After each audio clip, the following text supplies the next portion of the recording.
प्रश्न संख्या 17 से 17 टू 19 अगर इसको देखें हम तो इसमें क्या दिया हुआ है कि दो कथन दिए हुए हैं।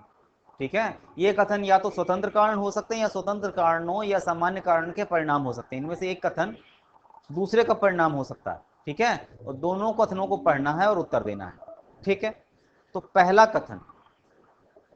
कथन जो कि ए है, क्या कह रहा है?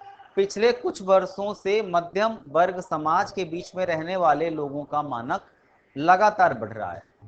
ठीक है, पिछले कुछ वर्षों से मध्यम वर्ग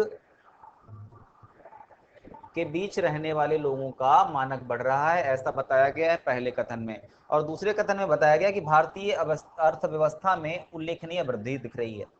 भारतीय अर्थव्यवस्था में उल्लेखनीय वृद्धि दिख रही है, ऐसा दूसरे कथन में बताया गया। तो पहला कथन दूसरे कथन का परिणाम है। वजह क्या है कि भारतीय अर्थव्यवस्था के वृद्धि के कारण मध्यम वर्ग के समाज के रहने वाले लोगों का मानक लगातार बढ़ रहा है।